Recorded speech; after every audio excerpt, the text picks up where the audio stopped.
Hello and good evening. Thank you for joining us tonight. Before we get started, I just wanted to see how many people are here for just the general community development versus the master plan, or if it's both. If you could just raise your hands, just so we can kind of time the meeting a little bit better with Q&As. How many people are here for more community development department and permitting questions and interest? Most people for the master plan? Yes, yes, okay. Okay, thanks, that helps a lot. So I'm Jenny Silver, I'm the Community Development Director. I'll just hand it over to Holden if everybody just wants to introduce themselves. We do have Taylor in the back, or by the computer. She is our permit and code compliance specialist. And Holden, if you want to start. I'm Holden Pinkard. I'm the building compliance supervisor for the city. Marcy Forbes, I'm the Community Development Engineer. My name's Andrew Morris, and I'm the long-range planner. I'm Lisa Sherman. I'm the Community Engagement Officer. Joseph Petraglia, Planner 1. Barbara Scott, building permit technician. And then we do have an inspector in-house, our building official. We have another permit clerk, or certified permit clerk, and another permit and code compliance specialist. We also have contracted professional services that also help us with our permitting and inspections. So we'll go through our community development department. It's an overview of the department and what we do, as well as kind of the life cycle of a permit. And then after this, we'll go straight into the master plan. After the master plan, we'll open it up for Q&As of our department as well as for the master plan, since a lot of you, or almost everybody, is here for the master plan. So the Community Development Department is one of the 10 departments here with the city. So you can see here in this list, this is from our Code of Ordinances. What we do in this department, it's really a mixture of planning and zoning and building. So that encompasses permitting, code enforcement, anything floodplain management. We also have long-range planning, and that's more of a planning and zoning function of the department, as well as business tax receipts. You can see it's just hanging out there by itself. I'm going to hand it over to Barb, and we will all kind of be talking about each slide and each function of the department. Cool. Again, thank you everyone for coming out tonight. And just want to go over a little bit like, I need to submit a permit, what do I do? We have a wonderful online system that, especially during this time with the hurricanes, has been tremendously helpful because everything's digital. We don't lose any paperwork or anything like that. And it's called MGO. If I click on it, it goes right to there. Yeah, it should. You might have to do control and then click. There we go. But this is accessible through our, if you go to our website, madeirabeachfl.gov, and you go to building department, on the bottom it'll say apply for a permit online. You click on that, it takes you directly to MGO. Change it to our jurisdiction. So you can see what what your page, the customer page, looks like. And as you can see, MGO deals with a lot of jurisdictions in Florida, so they're familiar with the challenges that we have for permitting, but it'll take you to this page. If you don't have an account, you'll set up an account for the first time. You click apply for a permit. You can also submit your business tax license on here. And slowly, surely, you'll be able to submit variance applications, everything with planning and zoning, site plan review, but they're currently building out that portal right now. So if you want to submit a permit, start a new application, and then you would select the work type that you are doing. The most popular permit right now is interior remodel permit. And when you click that, open it up, well, I'm not logged in, but everything that you need to support that permit is there. Links to a, say, substantial improvement packet is there. If you're doing, you know, any, like a roof permit, we have a copy of the roof deck affidavit in there. We try to make it as easy as possible for you guys to, you know, get the information that you need to upload. Let me go back to the, minimize it, okay. So that's MGO, and again, if you have any questions, the best way to reach me or Sam, anyone, the building official, is our email address. It's building department, and department is abbreviated DEPT, at madeirabeachfl.gov. We answer every email, and we prefer to correspond versus email. One thing, we make sure that we have a paper trail of, you know, conversations. We're dealing with so many people that, you know, we might not remember what we discussed with you, you know, the week before. And also it helps you remember any conversations that we've had. So we respond to every email, and it's responded unless it's submitted after, on the weekend or after, you know, we close, it is responded to that day. So couple of things, residential versus commercial. Anything over 2 units is considered commercial. So, you know, when you submit a permit application, you select if it's residential or commercial because it will change some of the, you know, who's reviewing something, also the type of information that we need. Again, online permitting, the great thing about MGO, you wake up 2 o'clock in the morning and, hey, I need to submit a permit application, you can do it. It's accessible 24/7. We have open hours on here where you can come in person if you have any questions, and those are posted on our website too. Right now, they're usually Wednesdays from 11 to 1:30. But the hours and the dates are always on our website, which is madeirabeachfl.gov.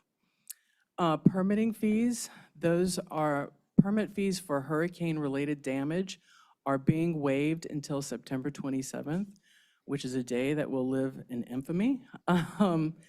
And if you have your permit application and it's hurricane-related, even if it hasn't been issued before September 27th, we will honor that waiving of permit fees.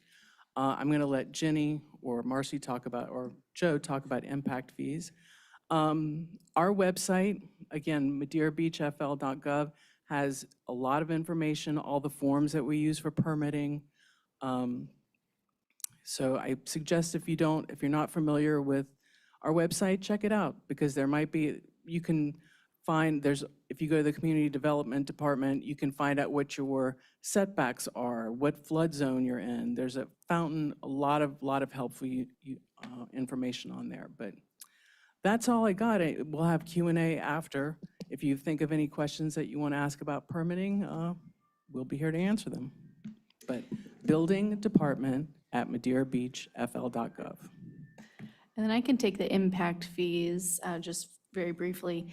Impact fees are, we have a local impact fee, and then the county also has an impact fee. And we collect both of them here through our permitting services, building and planning departments. It's any increase of additional living square footage. We are currently looking at Senate Bill 180 that was just signed into law a few weeks ago, and getting our interpretation. So that might change how we're interpreting the impact fees and calculating that.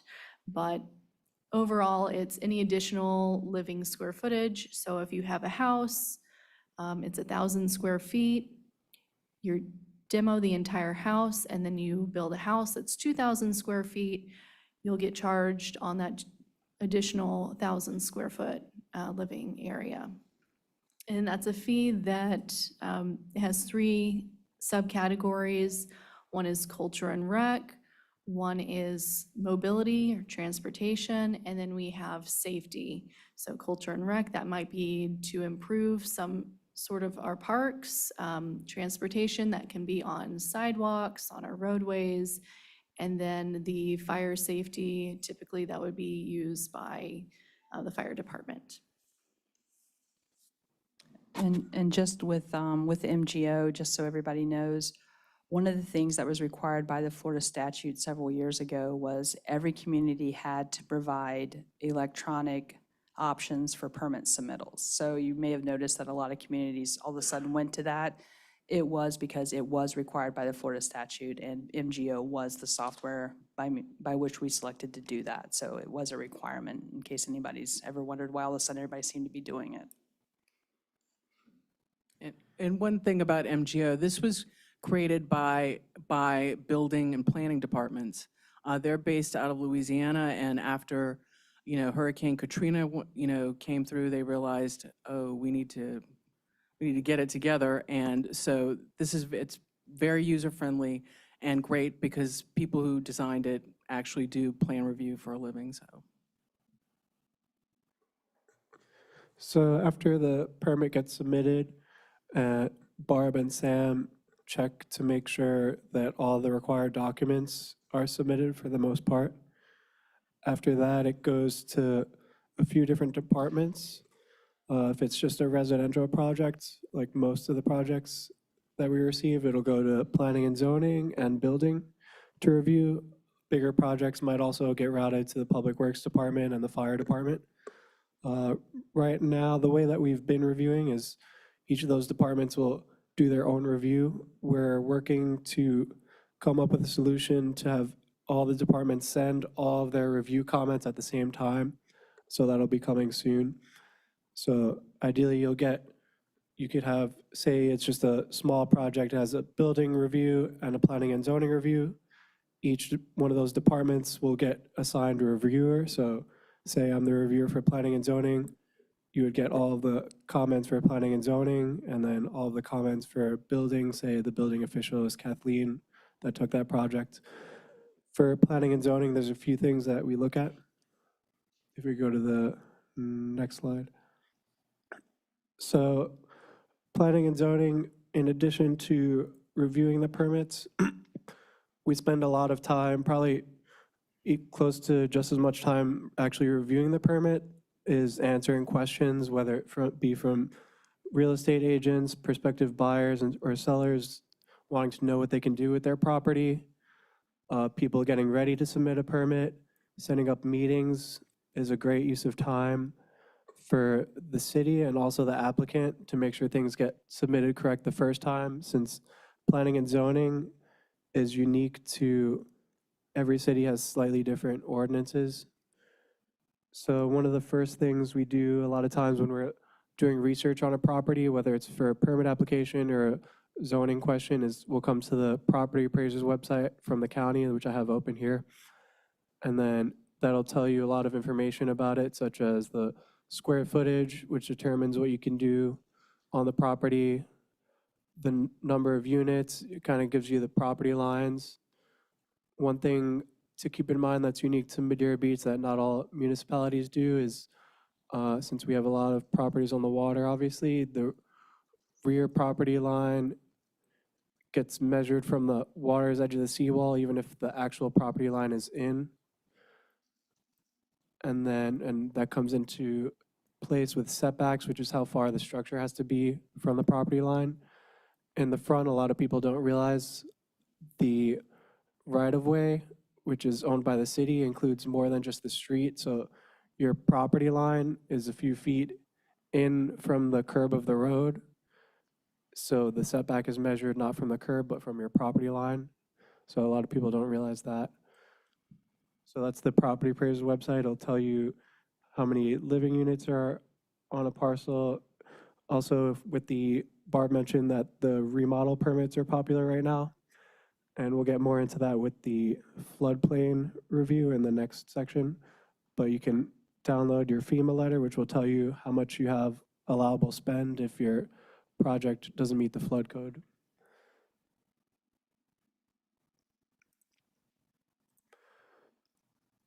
Also on our website, we have our zoning map. That'll tell you what zoning district the property is in, which will tell you what's an allowed use or not allowed use. You could just type in an address and then it'll populate on the left side.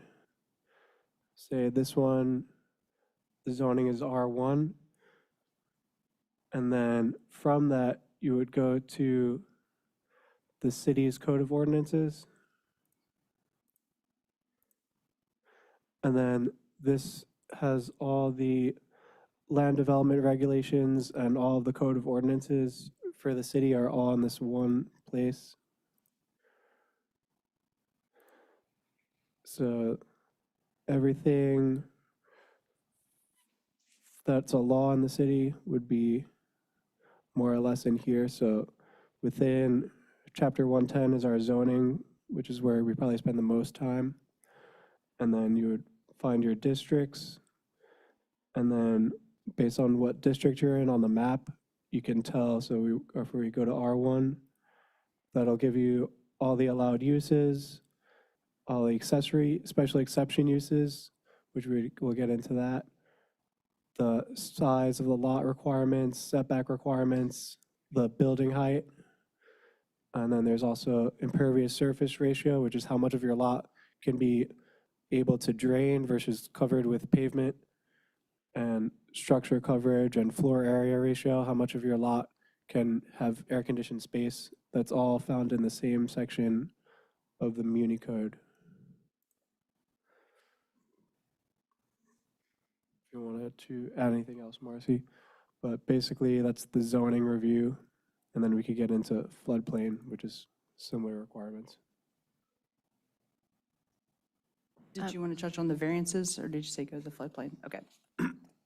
So also in the zoning section, it'll tell you the permitted uses. So for R1, you can only have in this zoning district, single-family homes. A lot of times we get questions, well, this house I'm looking to buy is zoned R1, but there's already a duplex. A lot of times there's what's considered legally non-conforming uses or structures. Our code also talks about that and what to do there. And that would be a lot of times grandfathered in. You could keep what you have in most cases or anything less. After the permitted uses, there's accessory uses, which are similar, like the garage. And then special exception uses are uses that have to go before the special magistrate, which is a public hearing, in order to get approved. Special magistrate, generally once a month, it's a public hearing. He hears special exception uses. So if someone wants a use that's not allowed by right as the permitted use, then the community has the opportunity to voice their opinion on if they think it would be allowed or not. And then he also hears variances, which are when someone wants to build on a lot that doesn't meet one of the code requirements, so they want to vary from what the code is. That's what a variance is. And then variances have to meet certain criteria. So a lot of people think of variances as anytime you just don't want to follow the rules. Unfortunately, that's not really what they're designed for.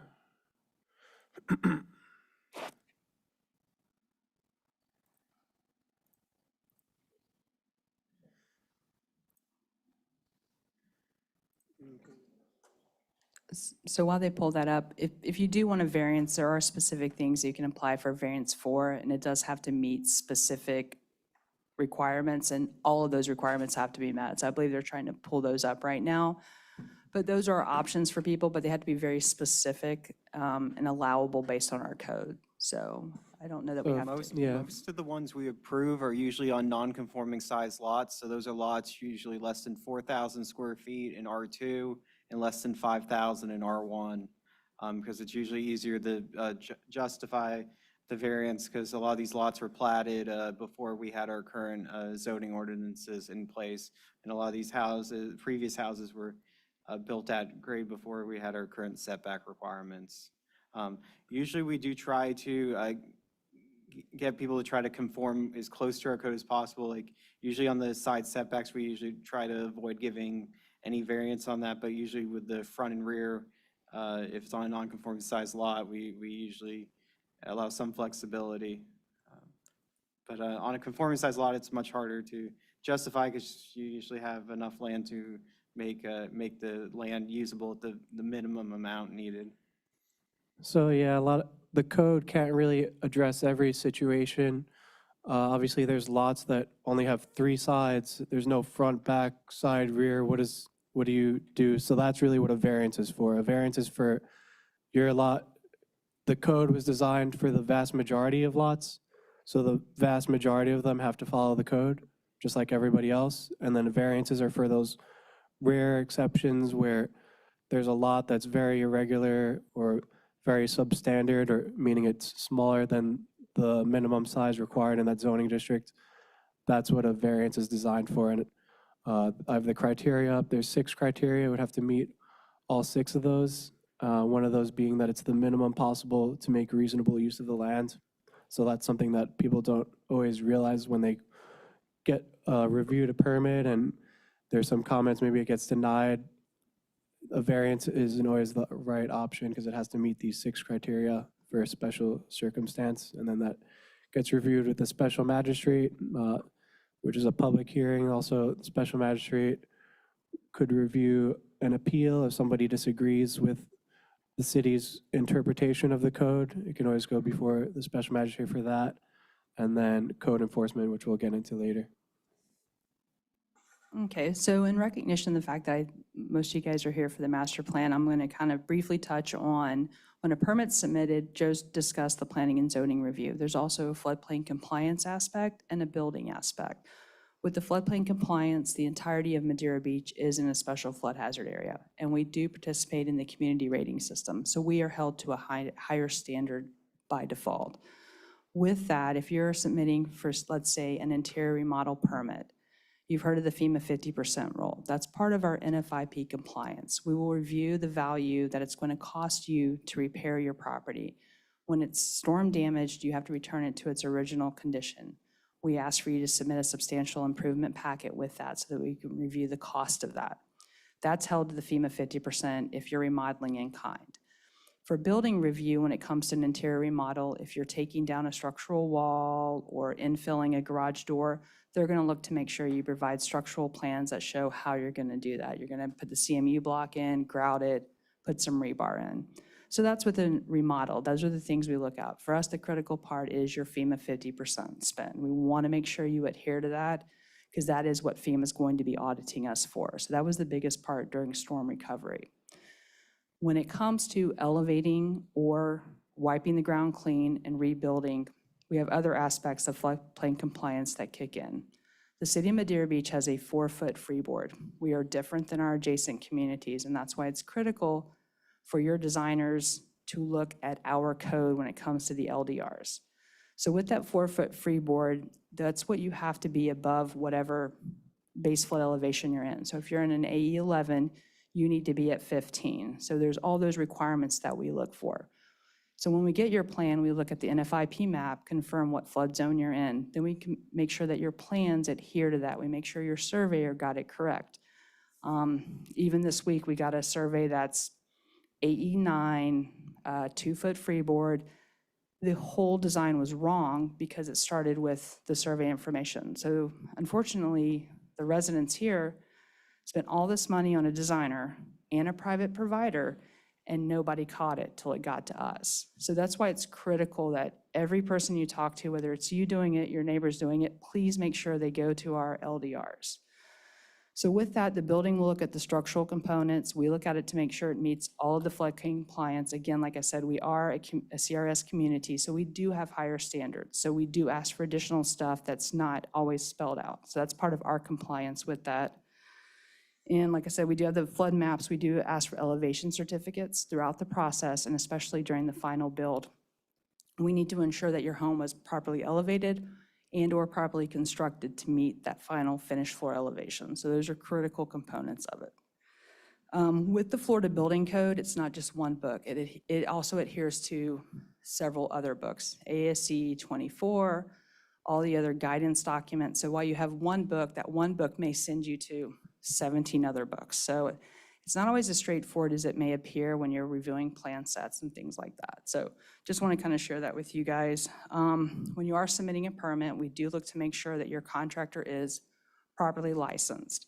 So there's certain aspects of that that we do review. We also get a copy of the insurance. So those are things that are submitted with the permit process through MGO, as Barb was discussing.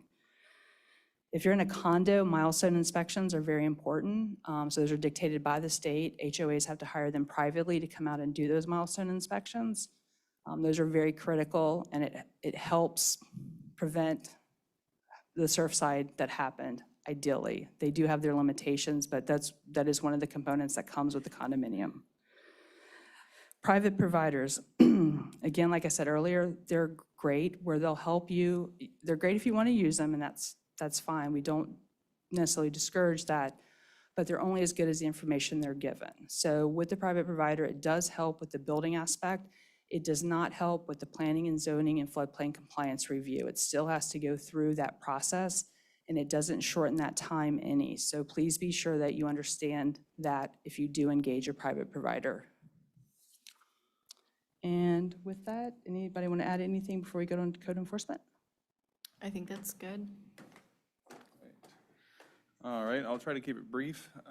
So code enforcement, if you've ever wondered who's behind those friendly reminders about needing a permit or cutting your grass, it's me, Connor, or probably Taylor in the back there. We have two forms of code enforcement. So we have our Pinellas County deputies who do mostly garbage, trash, debris, and then the building department does work without permit issues. So typically our process is, obviously we get the complaint, we do an initial inspection, and then we issue a courtesy notice of violation, which is typically 14 days. If we don't get any type of response, we will send another notice of violation, which is 14 days. And then if we still don't have any type of response, any movement, a permit applied for, the grass isn't cut, then we forward it to our magistrate. And the magistrate will create an order, and if that order will typically allow the person who's in violation more time, but if that time passes, then a lien is recorded on the property. Some of the more common violations are, like I said, garbage, trash, debris, and work without permit. That's pretty much it, unless, Marcy, unless you have anything to add? No? I'll hand it over to Lisa with the turtles. So we coordinate with Clearwater Marine Aquarium to keep our beaches safe for the sea turtles that come here to nest and when they hatch. In May, Jenny and I went out with CMA to do a lighting survey. And it was like at 9 o'clock at night, we went and CMA measured the light that's coming from all the condos and the buildings on the beach. And we are in the process of sending letters to the people with the worst type of violations with uplights and string lights that are, the babies are gonna see them before they see the celestial light that they follow to get to the water. So CMA also sends us a disorientation report when they come across a nest or a mother turtle that didn't get to do what they need to do. Like you'll see the one up there that records the hatchlings that came out of the nest and they went the wrong way because the hotels there had too many lights on. So it doesn't always end well for the hatchlings. Sometimes it does. But sometimes we see the fate of this hatchling was unknown, and we know that he either got consumed by a bird or, ended up on Gulf or anything like that. So we work closely with CMA to give the turtles here the best possible outcome that they can have. And we also provide educational materials like the turtle lights. So I have these to hand out if you want. If you look through this, you'll see if you can see the white light, then it's not turtle friendly. But if it's an amber light, it won't show through this little filter. Interestingly, this is exactly the same thing that CMA uses. I thought they had something bigger. And then we send that also in our courtesy letters. So anybody who gets a letter can go out to their property and see which lights are non-compliant. And then we also have wildlife-friendly bulbs up at City Hall. If for anybody wants a free. wildlife-friendly light, well, we've got them to give away. So the education materials, we have the brochures, and we have for the condos, these interior window stickers that tell people, please close your curtains. So those are the things that we do for the turtles, and then, of course, at the Hurricane Expo, we covered all the turtle things, too. And then we also coordinate with CMA. This is more of the Public Works Department, but anytime that they're going out on the beach, they have to get clearance through CMA, and CMA will tell them where any of the nesting sites are and when it's safe to go onto the beach. So I think that covers the turtles. Now we're on to the business tax receipt, which is also part of what I do for the city. So every business here must have, anybody who's generating revenue must have a BTR. That's short for business tax receipt. So we level that on rentals, restaurants, any kind of vendor, all the businesses in Johns Pass, all the businesses there have to have a BTR. Whether you have like a permanent business or anything like that. So that's what we do. The rentals are divided into 3 zones, R1, R2, and R3. So we have a 6-month minimum, a 3-month minimum, and overnight allowances.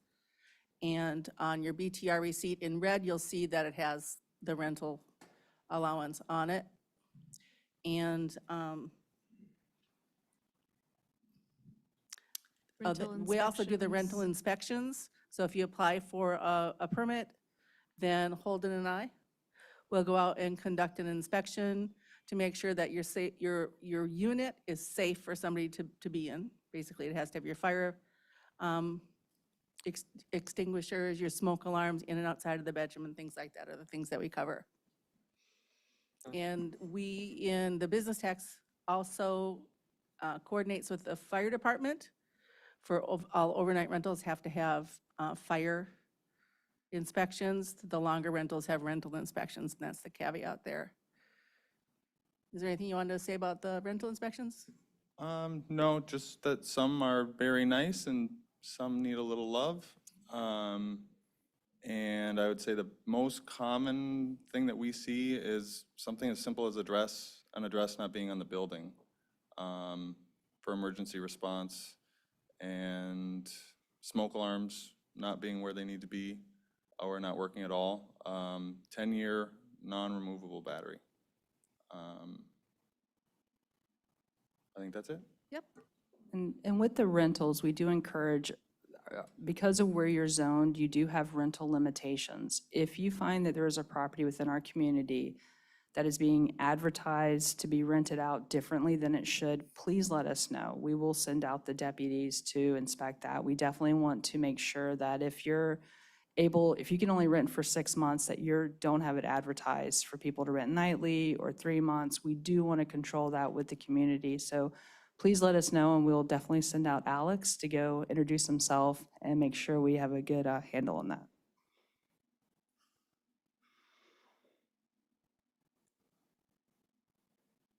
Yeah, with any business tax receipt application we receive, we have to check to make sure that it's an allowed use, they have enough parking, and check to make sure it's compatible with our land development regulations and other parts of our code of ordinances. So that happens with every one that comes through.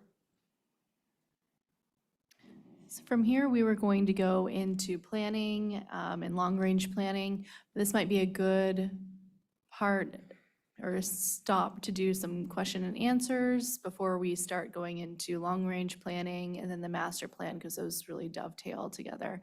So does anybody have any questions, overall questions for Community Development Department, permitting, anything that we were discussing? Yes, and then Robin's coming with a.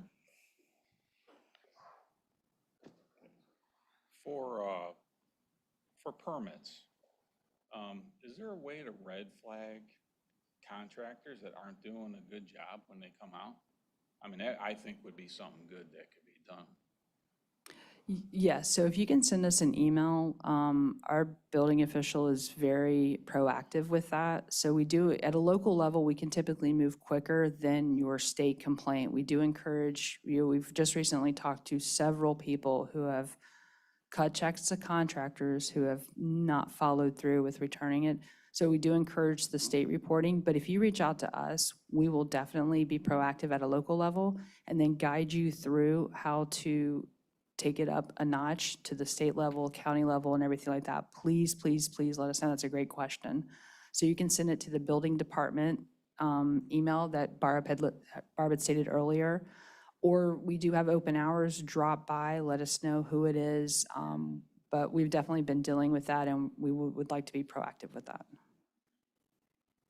And my advice too, before choosing a contractor, is to make sure they are licensed and insured. And you can do that a couple of ways. You can reach out to the PCCLB, Pinellas Construction Licensing Board.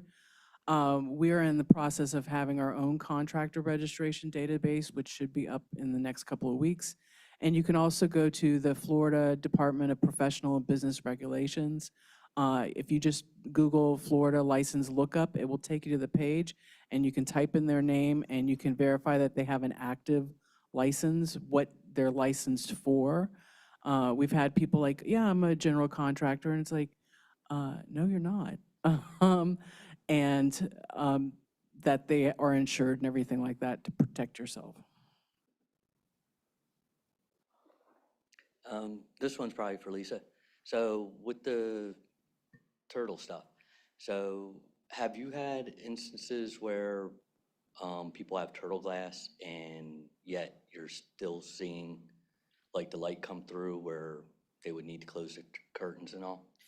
Most of the disorientations reports I have received are in the, so it's rated 1, 2, and 3 for violations with lighting, are in the #1 category, or the buildings around it. Like the one that we showed had a lot of buildings, and they weren't all like terrible, but most of the ones that we see are, have lighting problems or unfriendly lights. Okay.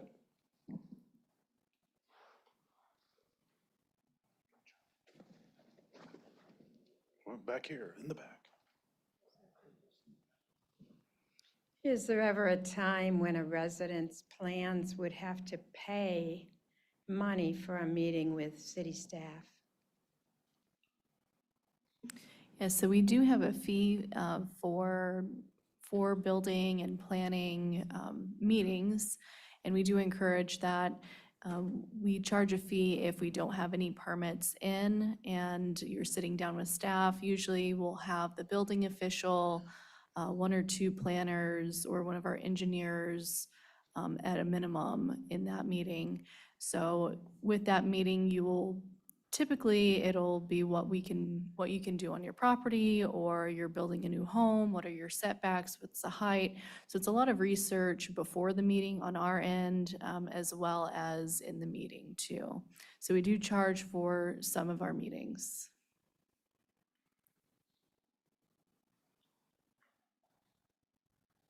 Thanks.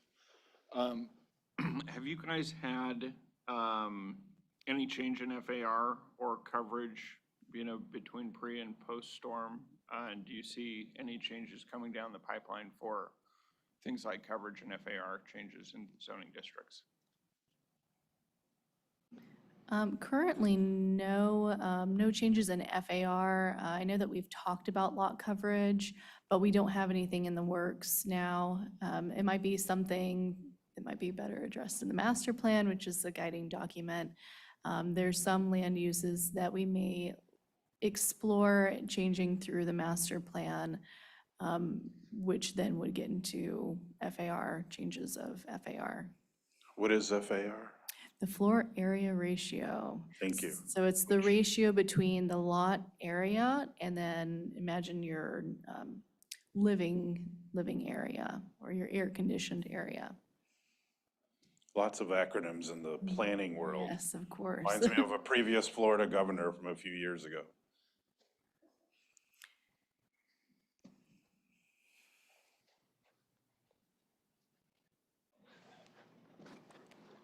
Hi, I have a few questions here. One of them is in relevance to some of these homes that have had severe damage are basically neglected or abandoned.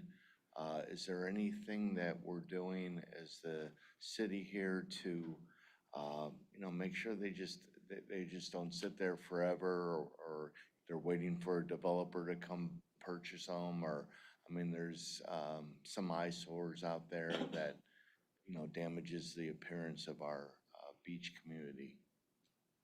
So right now, I would like to think I have all of them on my radar, and several of them have been taken to the magistrate already.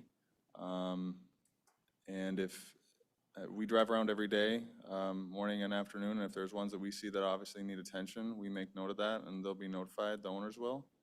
But like I said, like to think I have them all on my radar. If there's one specifically, just let me know, send me an email, and I'm happy to address it. So Holden, you sent me a list of about 70 properties? There's a Roughly. large amount, yes. And then our deputy CM in the back, who's more for code enforcement like high grass, trash, et cetera, sent me a list of about another 15. So there are, excuse me, we're approaching about 100 properties. This is the high grass time of the year. That's one. There's still properties that have debris, two, and then the ones that appear to have been neglected, because when you go up, nothing has happened in the inside for months. We have them between Holden and for building code issues and our deputies for other code enforcement. We're at over 100 right now. And then we have an additional few dozen vacant lots where heavy rain, they need to put some type of silt fencing or hay around it, hay bales, to keep the water from flowing onto the neighbors or out onto the street.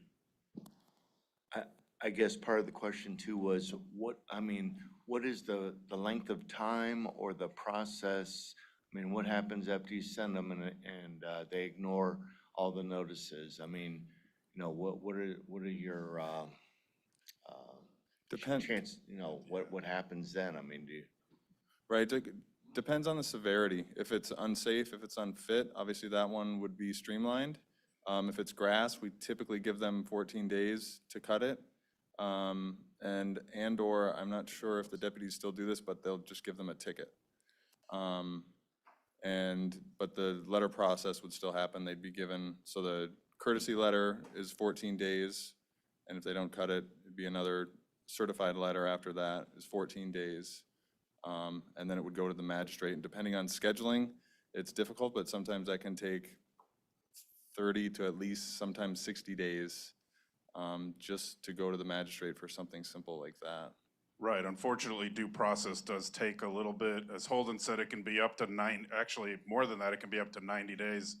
Structure at 140th, the address is 40 or 40 140th. The house had been unlivable since the storms. That owner came to, I think, 2 magistrate meetings, then requested a 3rd extension and was granted at least the 1st extension. I think they were going on the 2nd extension, which would have put it into more than 90 days. Finally, they demoed the home. Right. We're trying to get them as quickly and try to get them to comply. We're gonna start to go out and probably mow some of them and then bill them. I heard the word lien. We typically bill the property owner a fee. If we go out and mow it, we've been billing in the past $200 that just goes on that property's utility bill. It's better on a utility versus putting a lien, because eventually they'll have to pay the utility bill if they want to do anything on the property. The lien may not be viable, and I think you can correct me, if the house is homesteaded, it's difficult to collect on a lien. Correct. If the property is homesteaded. Yeah, please let us know of others. We're out about, we keep catching them and just reminding people to try to take care of them. Honestly, there are probably about a dozen where we haven't found the property owner. And those will be a little bit more difficult, but fortunately, we're not talking hundreds that have been abandoned, although it may appear due to high grass and some debris, weeds. And it does feel somewhat endless in a way. If we do eventually get the property owner to, in the case on 140th, to take the home down, then whether or not that owner chooses to maintain the property. So then we're going after, say we did the 6-month-long process to get them to take the house down finally, then we're in a different situation with just maintaining it and cutting the grass. And it's kind of never ending. Unless they're maintaining it and it was demoed properly and graded properly, it can be a challenge. But like I said, if there's any one specific property, send me an email, we'll take care of it. Yep, or I can give you my card. Yeah, Holden will give you his card. Follow up to that, Holden, is there a way to make that more punitive? Because $200 is what I'm gonna pay a yard guy anyway, right? So it almost pays you to just ignore it, especially if you're gonna go take care of it, and I don't have to pay it for a long time. So that's something to think about, if there's a mechanism to say it's $1,000. Right. It's something to get your attention, because you don't really want to be in the yard mowing business, but you got to get it done, like repeatedly, because you guys all see it. There's way overgrown properties, there's rats running around, there's snakes running around, and that's just not attractive. But I think if we don't do something punitive to get people's attention, they're just going to ignore it. Yeah, to my knowledge, I don't know if we can increase it, but I can get with our city attorney and see if there's Yeah, any we're other limited process by we can Florida use to statute. expedite it.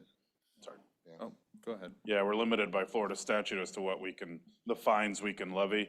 And honestly, the code enforcement process in Florida really needs to change, and we're gonna start to address that with our lobbyist firm and our legislative senator representative, because I've lived in other states and I've been the city manager in 2 other cities where it was a lot. If you went before a judge, you were paying court costs plus fines. So it was serious. You needed to take care of the issue literally within 30 days. If not, if you had to go in front, and if you didn't go in front of the judge, a warrant was issued for your arrest for failure to appear. So it was a serious matter. Some states do that, others do not. I worked in Clearwater for all those years, and it would have been, once I went to West Virginia, their code process was superb, because again, they got addressed within 30 days. You went to that judge, you were being assessed a minimum of about $300 in court costs, then anywhere up to $1,000 in fines, depending on the issue. And that'll get your attention. It definitely Is there did. any mechanism that where total ignorance and just avoidance at any level, could these houses ever be taken down and leaned and fined? Yeah, we can if if it becomes a life safety issue. The Florida Building Code, I believe, allows us to remove a structure. Right, and I believe we have a like chronic nuisance ordinance, but that isn't a simple process either. I don't know if we've taken that route. I've been here almost 10 years, and I think I might have only remember one property that the city has paid to demo. And then the city ended up owning the property. True. I believe. And then in order to dispose of the property, it required a referendum. Oh, that's right. Thanks. All right, I guess we'll go on to more of your long-range planning, and then we'll go into the master plan. So here on the slide, we also do long-range planning, more planning efforts at the city. And a lot of these trickle down from federal to state into our county and then locally. Every Florida legislative session, we closely follow certain bills to see what changes we are required to make locally. Also at the state level, anytime that we make changes to our comprehensive plan, we are required to submit that to the Florida Department of Commerce and the Office of Community Planning, and they administer the Florida Growth Management laws. They review comp plans and amendments, and then they provide technical assistance to local governments. And locally here we are set up a little differently in Pinellas County. We have Fort Pinellas, where they have their own countywide plan, and then within that plan, they have countywide rules, the strategies, and then the map. So in that map, every piece of parcel, or every piece of property, every parcel has 3 different categories given to it. We have with the countywide future land use, And then we have in our comprehensive plan locally with Madeira Beach, you have a future land use with that as well. And then in our code of ordinances, that's where you have your zoning map and you have your zoning designation. So every single parcel has 3 different designations. They all have to work together, and we can't be less restrictive than the county. So the county in their countywide plan will say what you can do with your land, your uses. It has the ISR, and some of them have the floor area ratio. The ISR is that impervious surface, so what's the ratio of your building along with any other surfaces that are impervious, like pavers. And then in our comprehensive plan, it has to be cohesive with the countywide plan. So in that, we focus more on the future land use elements. That will also have your impervious surface ratio, your floor area ratio, your allowed uses. And then that trickles down into our code of ordinances, what we showed you earlier with your heights, your setbacks. It also will reflect your floor area ratio, your impervious surface ratio. One thing that with Fort Pinellas and the countywide plan that, and what we've fixed a lot of things in our comp plan and our LDRs to make sure we're in compliance with them. And other policies they have related to, we're not allowed, for example, to add any additional residential density. We're capped at what's currently in our comp plan, for example, which is 18 units per acre. If it's in like resort facilities medium or residential office retail, and 15 units per acre if it's in commercial general or residential medium, or 7.5 if it's in the areas that future land use for the R1 zoning. And so locally, these 2, the comprehensive plan and then the code of ordinances, that's really our guiding documents. That's what determines on what you can do with your property. To make amendments to the code of ordinances, which you'll see us bring that quite a bit to Planning Commission, and then it has to go to the Board of Commissioners for 2 readings. So we do that quite often. That's usually if we see some inconsistencies in our code, we're updating our codes. Sometimes we have updates in our comprehensive plan that's a little bit more extensive. That has to go to state for review. And any of our changes to either our comprehensive plan or our code of ordinances are also reviewed by the county. And then I'm gonna turn it over to Kimley Horn, which will be Hannah, to talk about the master plan. And the master plan will really be a guiding document. It won't be the comprehensive plan, it won't be our code of ordinances, but it's really our guiding document of where we see the city in the future. All right, can everyone hear me on this? Okay, sounds good. All right, well, thanks for having us tonight. If anyone wants to get up and grab another water, some snacks, feel free to do that right now. My name's Hannah Schaefer. I'm an urban planner at Kimley Horn, and I'm the project manager for this project. I'm also joined by our team tonight, Madison in the back. She's an urban planner. Nicole, she's a professional engineer. And Michael, who's our summer planning intern. So you can save all the tricky questions for him at the end. I'm just kidding, Michael. So with that, I'll get started. Just curious.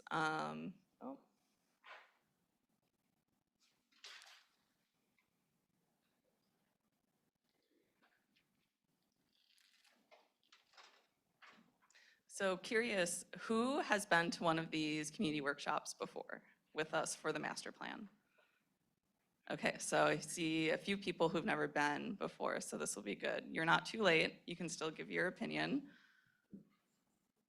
And I'll go through an overview of the plan tonight, where we're at in the process, what we've heard through our community engagement so far. And the bulk of what we're gonna be talking about tonight is the draft recommendations. So you see these boards around the room. These are all of the goals, objectives, and strategies that are going to be a part of the master plan.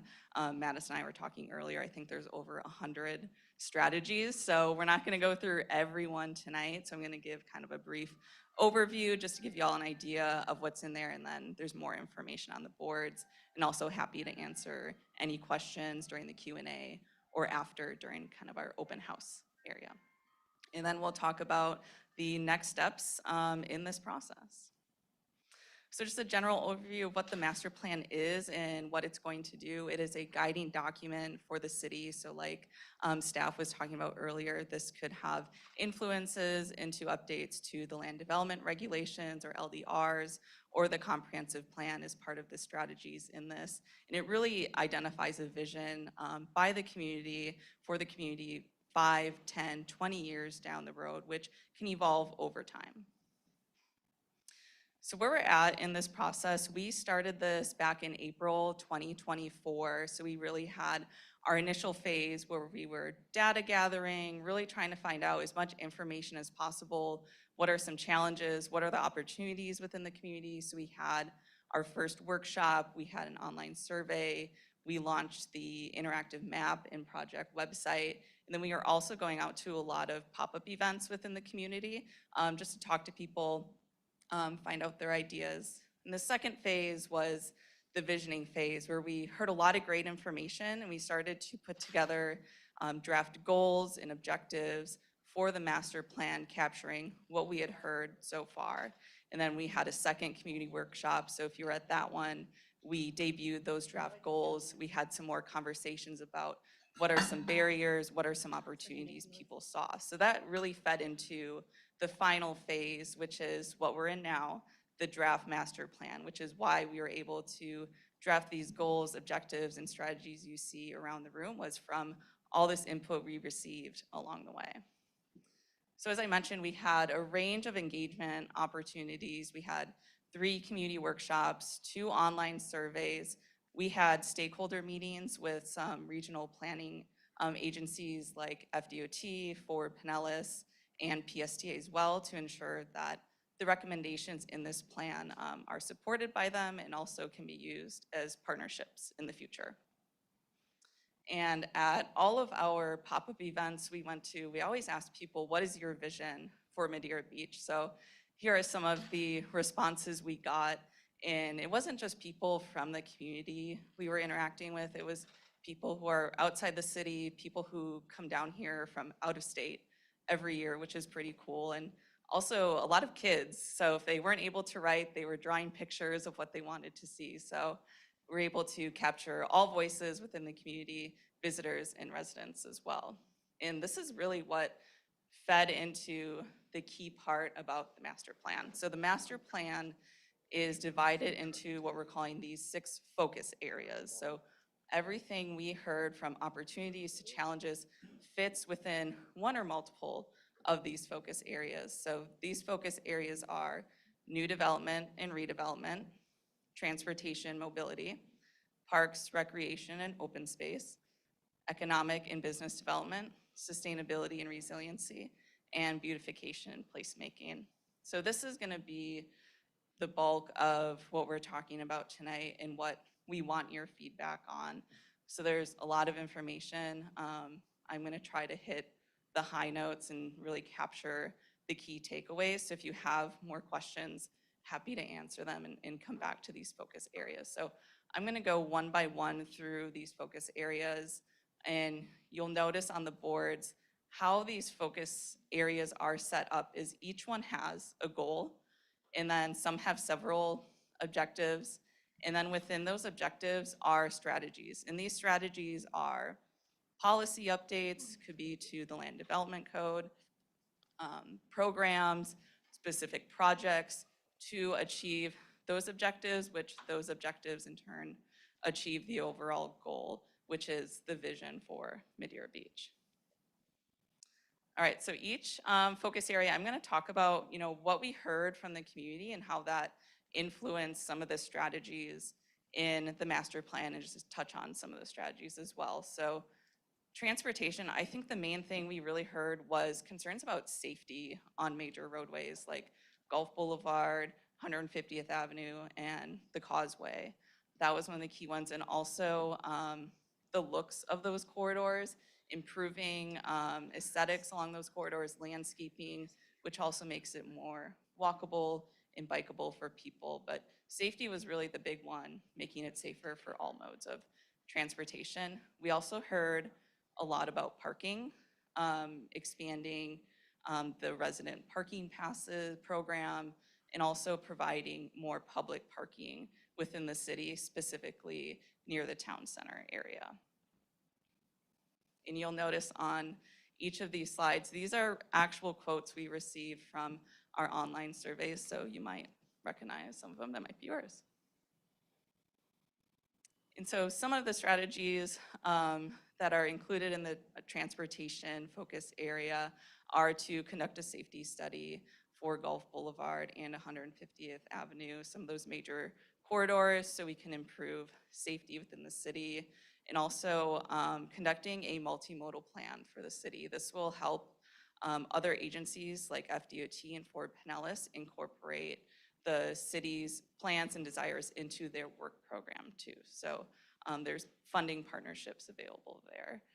We also have strategies relating to more multimodal connections in and out of the city and expanded public transportation options as well.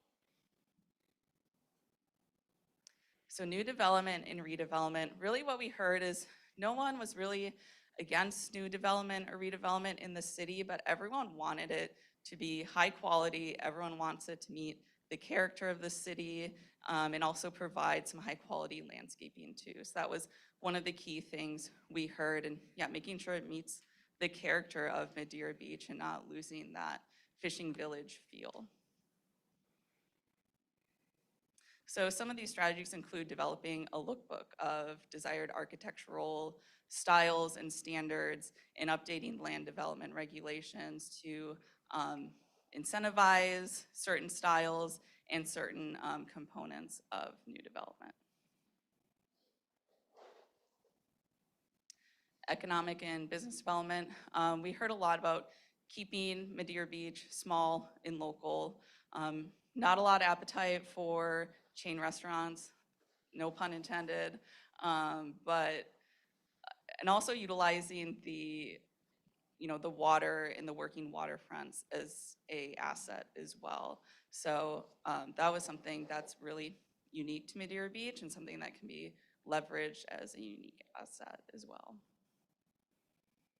So some of the strategies include, expanding, creating paid dock parking near businesses and key destinations, updating the land development code to provide more flexibility for smaller food trucks or produce stands, and also establishing a small business program so that you can keep those small businesses and foster more of them in the community.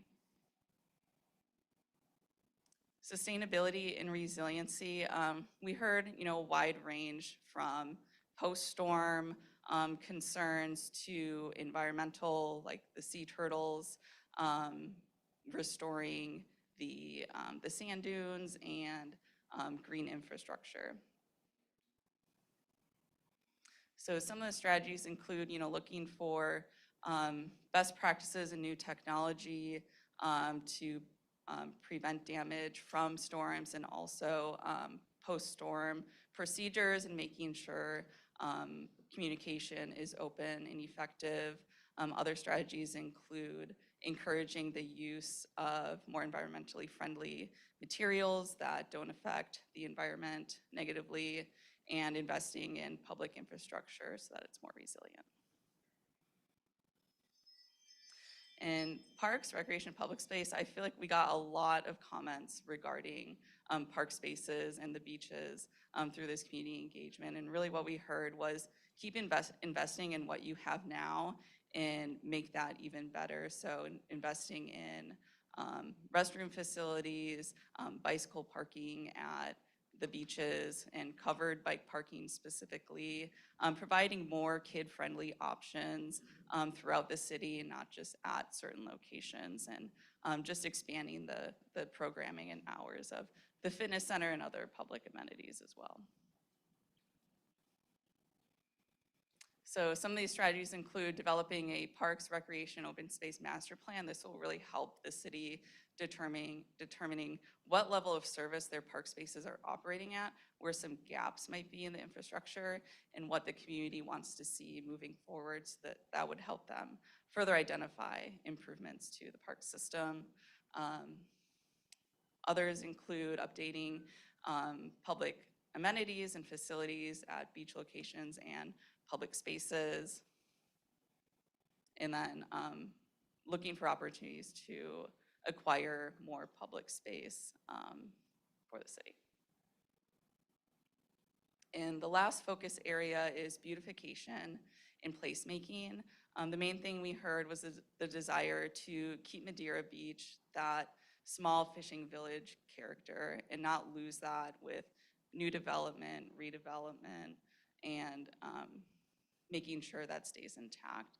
We also heard a lot about neighborhood signage and wayfinding signage throughout the city, so that again establishes that sense of place and that unique character that is within the city. And also looking for more public art opportunities.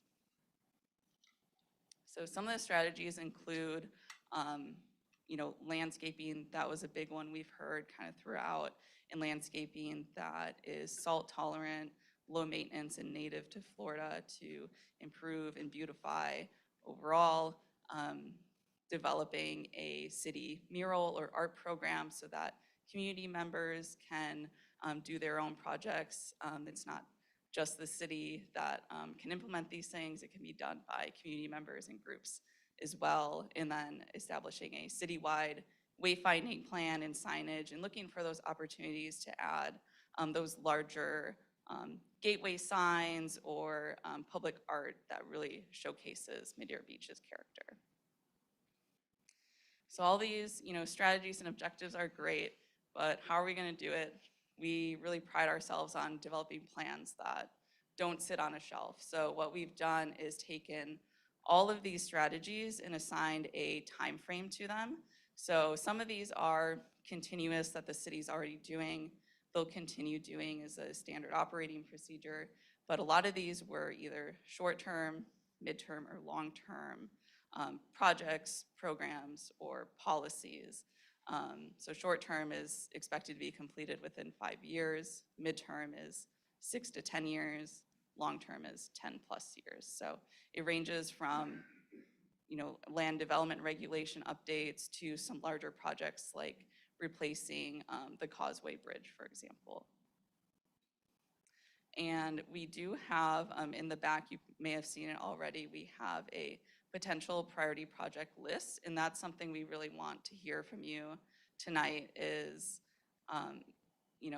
do you agree with that list? Is there something you feel like should be on that list that's not on there? That's really what we want to hear from you, in addition to any feedback you have on the rest of the strategies.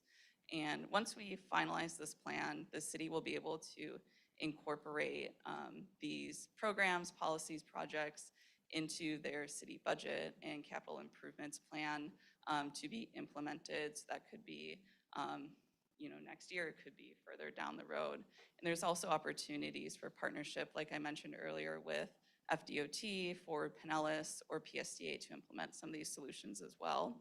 And there's also grant opportunities that the city can apply for to achieve some of these strategies. So we've come up with a list of funding opportunities that the city can pursue based on the recommendations. And the final steps in this process will be to finalize the objectives and strategies, which we're hoping to hear from you tonight if you have any feedback on those. And then we'll finalize our project priority list as well. And then once the plan is complete, we'll take that through the master plan adoption and presentations in September, October timeframe. And I know that was a lot. So I'm sure you probably have questions or comments, so I'll open it up.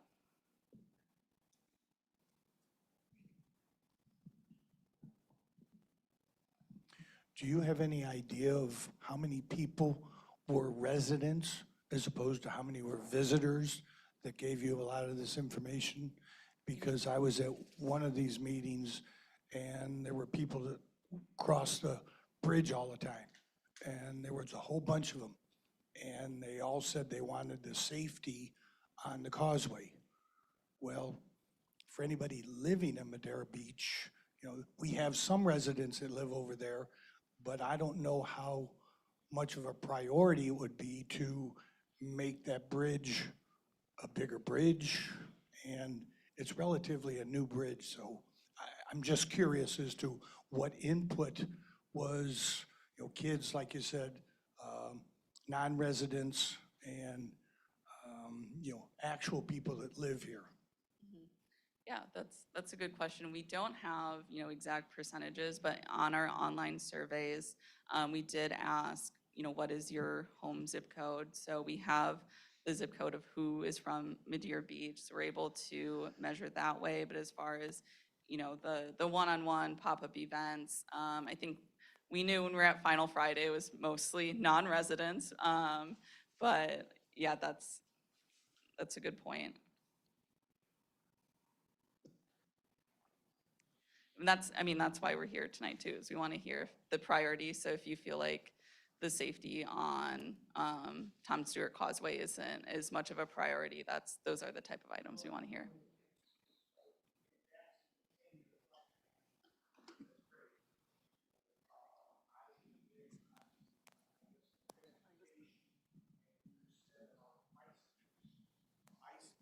I was talking about golf carts and making golf carts more parkable. And, you know, because there's more and more golf carts in the city. And I know a lot of people lost many of their golf carts 7 months ago, but that's where I think could be a more friendly atmosphere. Also in terms of golf cart parking spots are the size of motorcycles. So you could get a lot more parking with golf carts. Yeah, we have specific recommendations regarding to golf carts and low-speed vehicles as well. I believe they're on this board, but that's something we've been talking to FDOT about, because there currently are restrictions on using golf carts and low-speed vehicles on certain FDOT roadways above a certain speed limit. So So in the city, a big issue is you can't go to Publix because the Tom Stewart Causeway has a 40 mile per hour speed limit. Low-speed vehicles can only go on roads up to speed limits of 35. So as of right now, you can't take your low-speed vehicle golf cart to Publix legally. But you can take it down Central Boulevard. You can go all the way to St. Petersburg on a golf cart. If its speed limits are less than 30 or 35 or less, then they can, but. Yes, and I believe Central Avenue is. I mean, I believe Deputy Snyder's told us that. But yeah, because, no, you're absolutely right, Tom Stewart, you cannot cross on a golf cart, but you can go all the way down to St. Pete Beach in a golf cart. Yeah, and the city developing a multimodal plan would further explore golf cart needs and opportunities in the city too. So it's a good comment. Thank you. Quick question on, have you done similar projects like this before? And up until now, in this stage of the project, what surprised you most and what do you think is most on track? And yeah, let's start from there. Yeah, that's a good question too. We've done a variety of projects, master plans in different scales. We've done it at the neighborhood level to citywide level to countywide level. So this is definitely something we do pretty regularly. I think the thing that surprised me most, honestly, was the community engagement piece.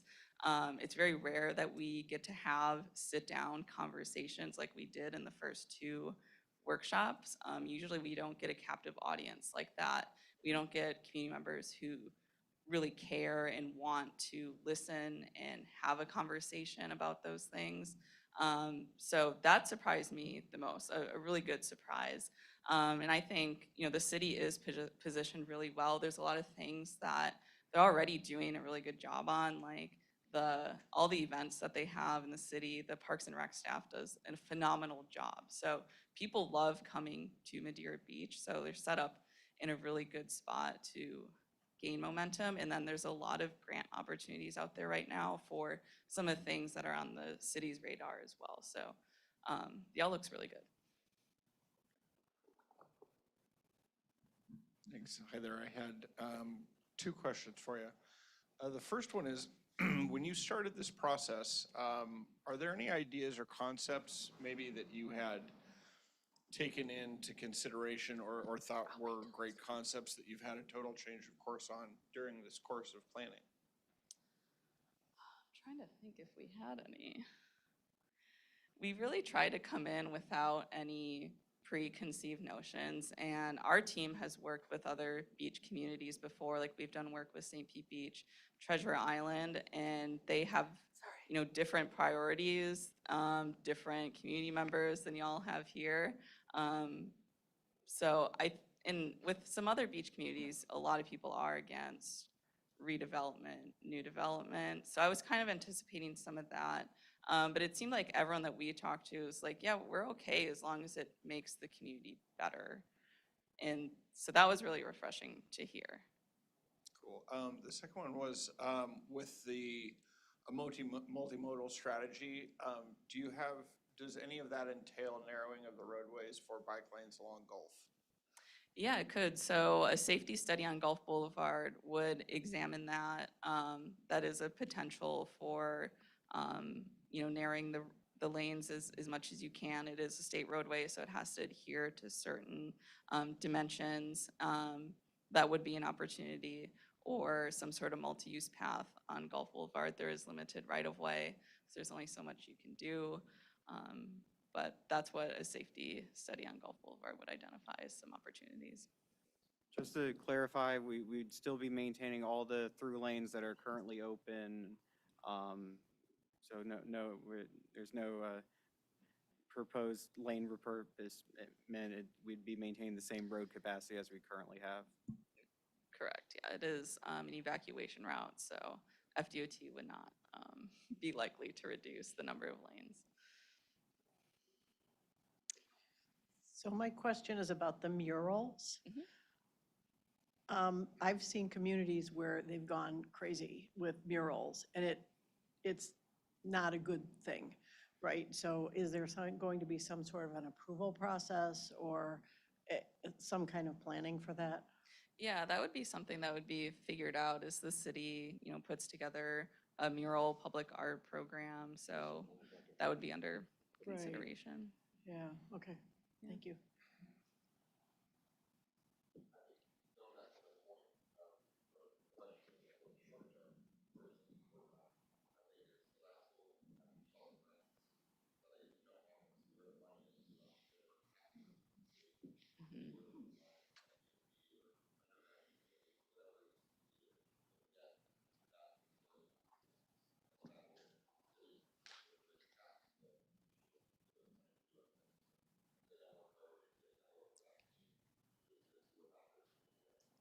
Yeah, that's great. Thank you.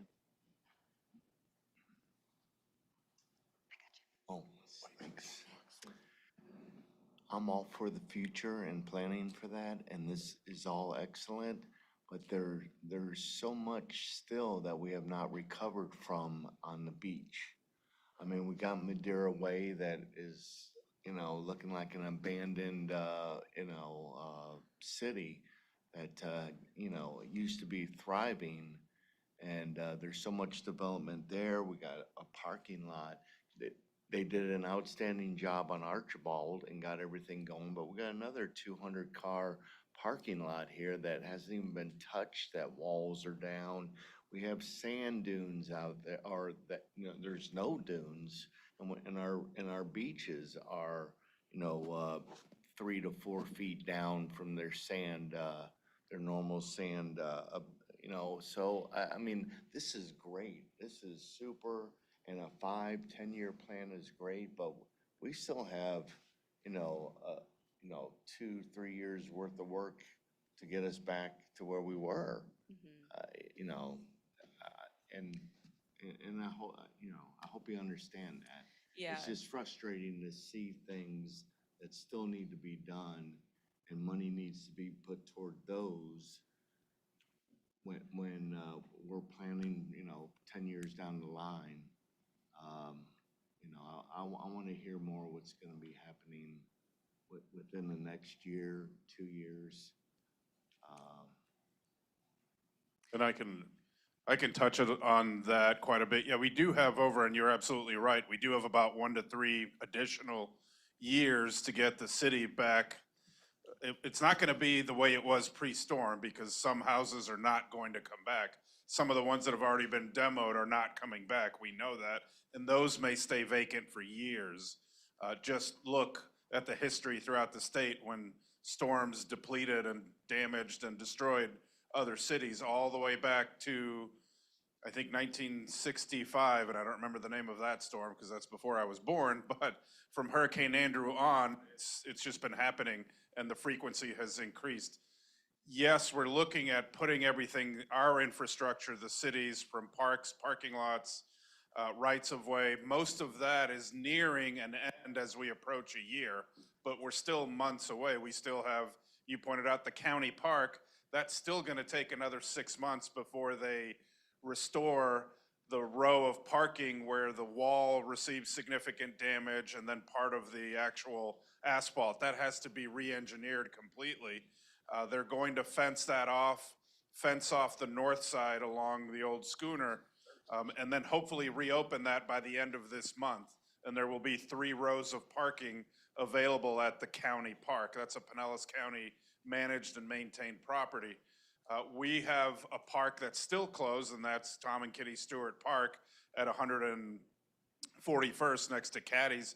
We're still a few months away from getting that ready for construction to begin, as well as Snack Shack over here at Archibald Park. That's a few months. So yes, we acknowledge and our focus is on that. The main focus is to get folks back into their homes. And that's that's still going to take another 1 to 3 years, even those that are looking to build a brand new home. It's still going to take some time to get there, but that is our priority, adding more staffing, more firms to help with the permitting and getting from homes that are being elevated to brand new construction. That is still our top priority. You are right, but this is more, as has been stated, for the next 5, 10, 15, 20 years.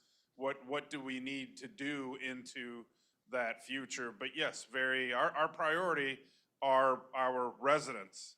Yes, we are a tourist destination.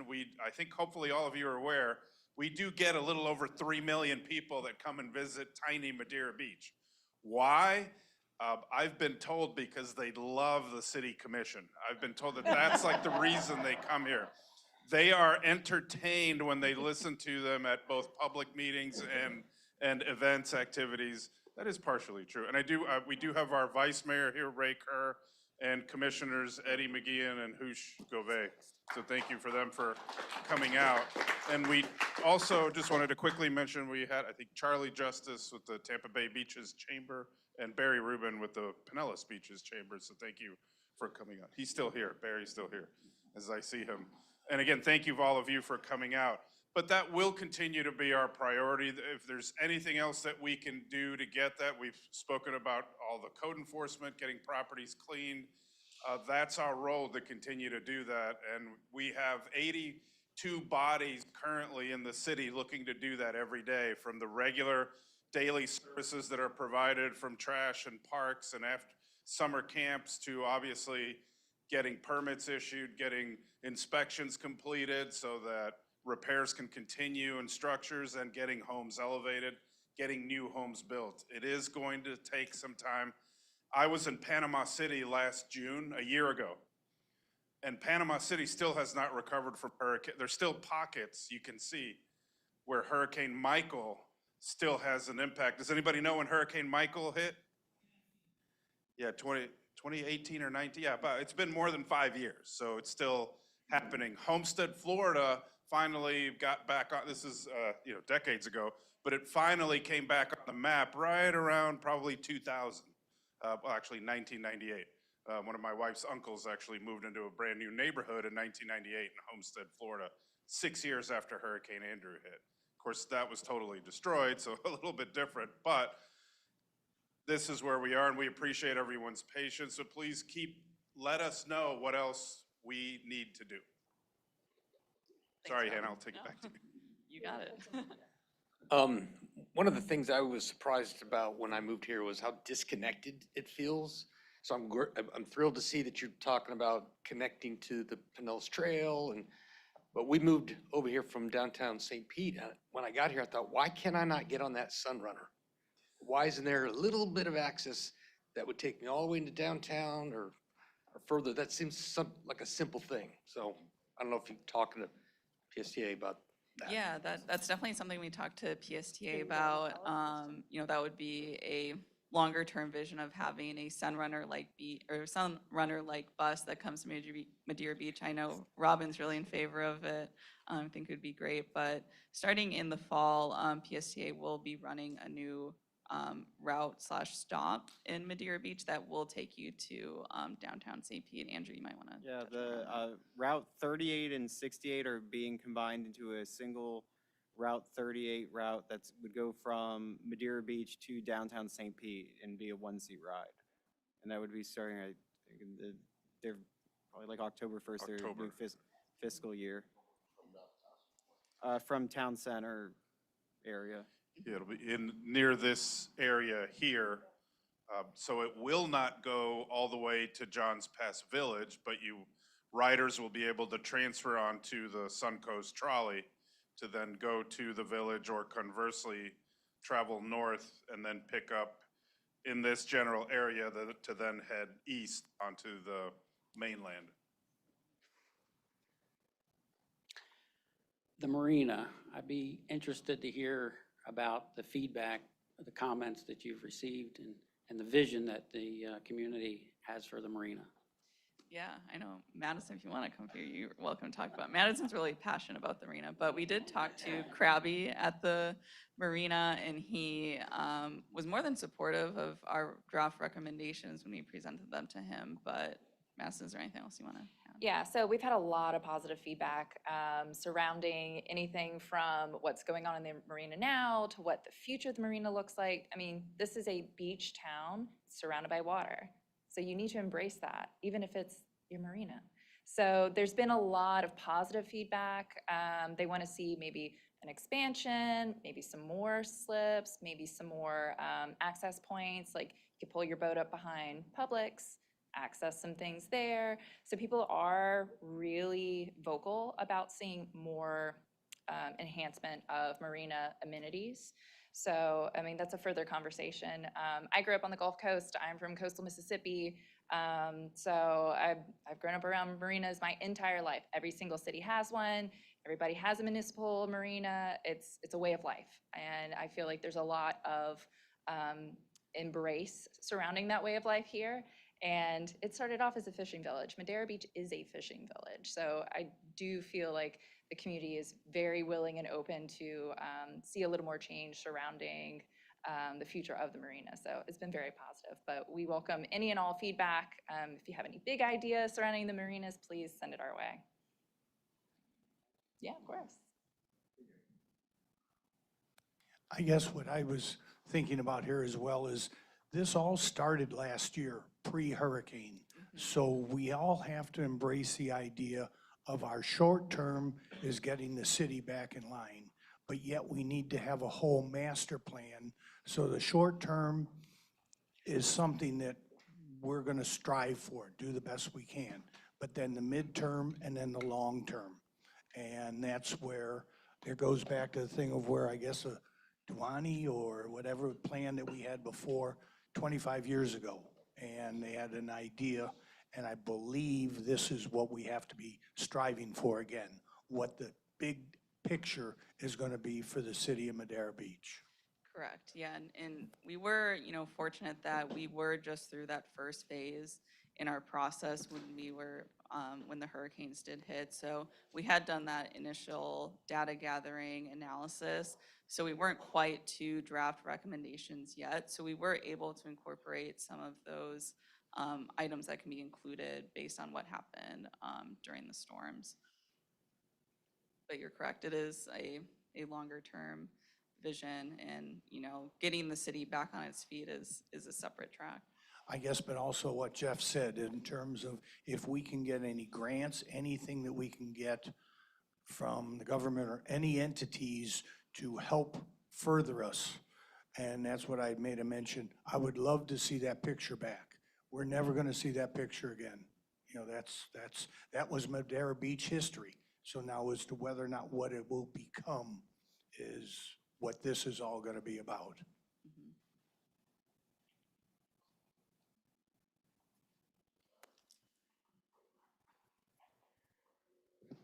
Was there any discussion or, considerations of the Madera Way area and the development of the, is that gonna be the town center or? So the town center area is generally the area surrounding Madeira Way and even, parts of City Hall over here. The new development that's occurring at the Triangle, the Beachmaker, I believe it is. Not so much conversations about the Beachmaker other than understanding, what they might be doing to the property. There's been conversations surrounding Madeira Way to potentially closing it off to vehicle traffic and having it just be a pedestrian corridor. Definitely that intersection of Madeira Way to 150th Avenue has been discussed. So we do have some recommendations relating to Madeira Way and the development that could occur at those, parcels along it. Now, I was under the understanding that there has been a plan for that. And they were gonna do the hotel, the walkover, to the beach, shops, 400,000 square foot of shops. I mean, I've only lived here 5 years in Madeira Beach, but in Florida all my life. And I see, nothing edging toward that except for the abandonment of what was. I can address that. I'm one of the partners in that project, and it is already designed. We've been through a very laborious approval process for many, many years on it, and we're in for permitting right now, and we're waiting for that to hopefully come out the other end soon. And as soon as we do, we're ready. We're ready to go. So it's terrible looking, we know, but as soon as we get the permits, the first thing we'll do is demo, and then put the fences up and start building. So that is going full throttle. And so it's happening, so stay tuned for that. And it's not 400,000 square feet, so I don't want to say that in the papers. Well, I think it started out. Yeah. Is that, I know. It's getting started as soon as, the city's doing a great job getting through it. It's 1,100 pages of It's quite large. permits to be gone through, so it's happening, so. Good. Yeah. Yes. And so that was a PD, a planned development rezoning that happened in 2017, I believe. It was 2016 throughout 2017. I think it was the beginning of 2017.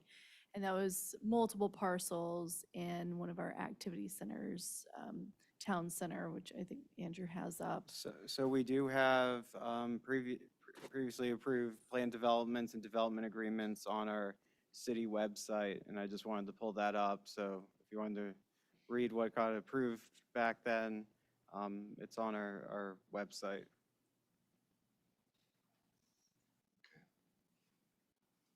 Thank you. Any other questions? Comments?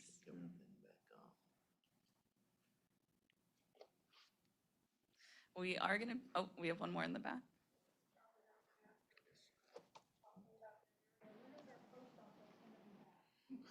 I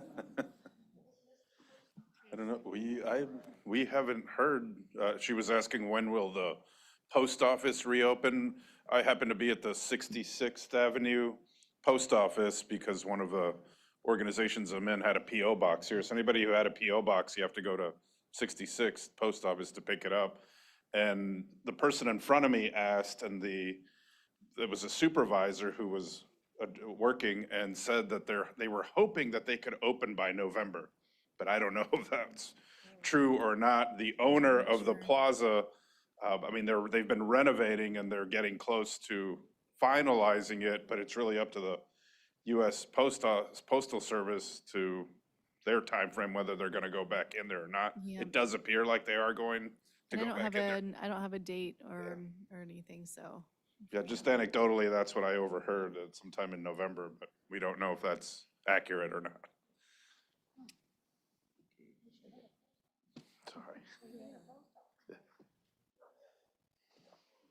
This is just kind of a point of, I heard you guys bring up the history of Madeira being a fishing village. Anyone here live here when it was a fishing village? And like, yeah, well, like how has that changed, I guess? And do we want to see it go back to that kind of? Well, we would love it to, but, you know, a lot of people wouldn't. I mean, there was a lot of fishing boats, a lot of fishermen. It was not as many condos, not as many hotels, but it was just a very laid-back community. One nightclub, the Wits End, on 150th, and it was, little girl sat out on a chair, you know, motioning to get people to come in, but, and that was it. And, you know, it was the fishermen. It was a fisherman village, and they would have been totally back to normal by now from that storm. Because as you build all this, it's nice, this infrastructure, we've lived here forever, is nice, but when you have an event like we had, there's so much there that wasn't there before that you've got to maintain and renew, you know. And back then, it would have just been, we'd have hosed something down and we'd been ready to rock and roll again. But if you look back in history, this used to be called the Grouper Republic. They had a song, fishermen went out. It was a true fishing village. I mean, that, because it opens to John's Pass. I mean, the other beaches were fancier.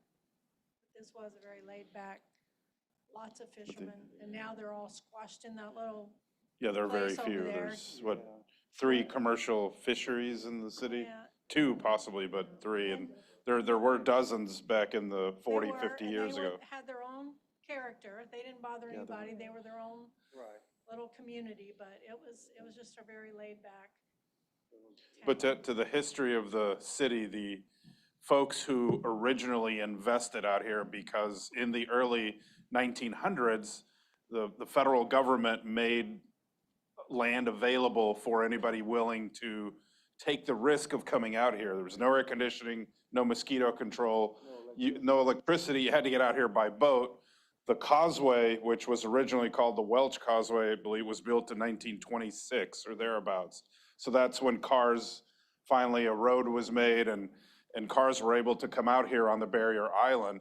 But those investors, Welch and Archibald, and I may be missing others, wanted to bring people here to vacation. So that's kind of the origins of originally South Madeira and then Madeira.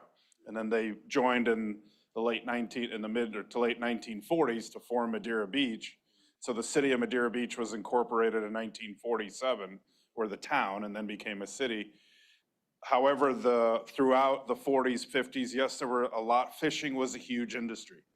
But to bring people to visit, to vacation, and for the day to go out fishing, similar to today. You go to the boardwalk and you can take a multitude of excursions to go out and go fishing for a few hours, a half day, full day, overnight fishing. That is still a very, very large industry. But tourism is still that was kind of the origin of this city, and still continues to today. When the bridge was moved, the original bridge came across Treasure Island through Village Boulevard, where the bell tower is. That was where the bridge brought you. And then you drove onto Village Boulevard, eventually to Gulf Boulevard, and there were shops that was like the commercial, or one of the commercial areas in Madeira Beach. Then the plans by the state and the county primarily to build a drawbridge that was going to be west of that. So that ended eventually the roadway going through Village Boulevard. That's when some of those business owners then came up with the idea that eventually became John's Pass Village. The city built the boardwalk. They did they charged the property owners an assessment to build the boardwalk, and that was built either late 70s or early 80s after the bridge was built. And then, of course, in 2010, I think the bridge was redone, or somewhere around there. So, well, it is the stories that in 1848 or thereabouts, a massive storm created what is the Johns Pass waterway. So remember, for everybody who lives out here, when a storm approaches, we do, well, I don't, but all of you do what? You, Bamboo Beach Bar, if you've been there, you, one, grab beer, two, run like HE double hockey sticks. So we evacuate the island when a storm. Storms can be that powerful that they can create that waterway. Up and down our coast, waterways have been created or have been filled in with sand from a storm. Sanibel Island is totally different. Even Caladesi Island north up here is very different. Blind Pass, Upham Beach, all of those get, Dog Island is split in two. yeah, islands get split in Also, two. to answer the same question, Church by the Sea was always committed to the fishermen. And you know, they left the light on every night. The fishermen would go out first thing in the morning and they would leave that light on until the last fisherman came back at night. So that's got the whole story of that whole church is dedicated to all the fishermen.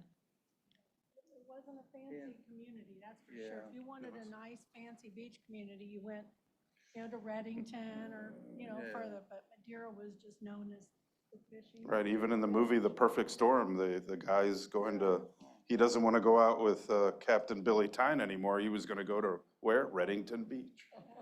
Billy Tyne, played by, I forget the actor, said, okay, you go, and he replaced him with someone else.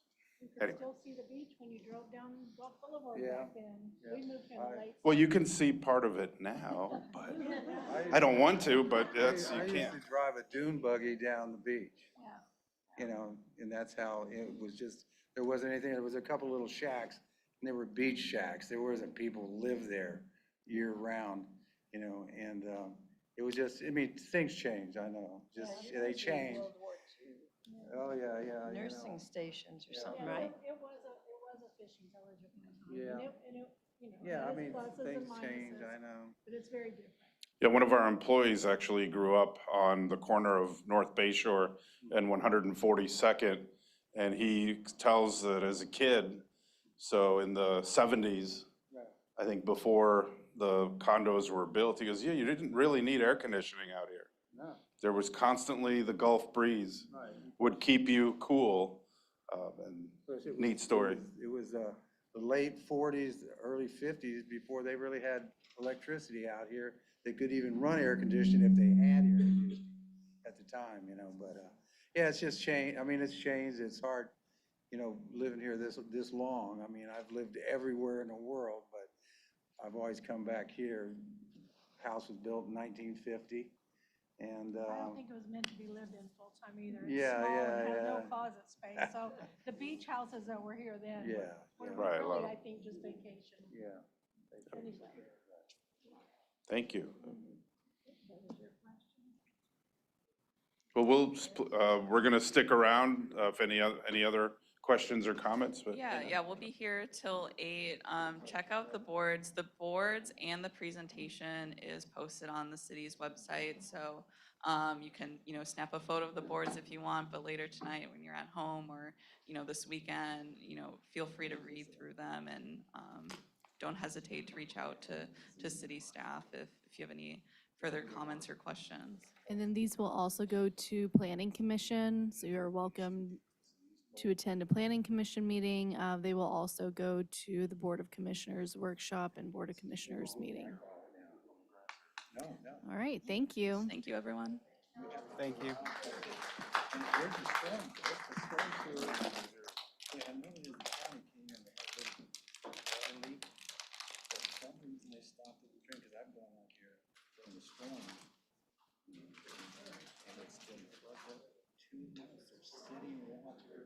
The storm drain should be taken care of, but neither. It shouldn't be, not for that long.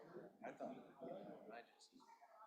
you know, we rented there, it's just weird, it's weird. And there's been little kids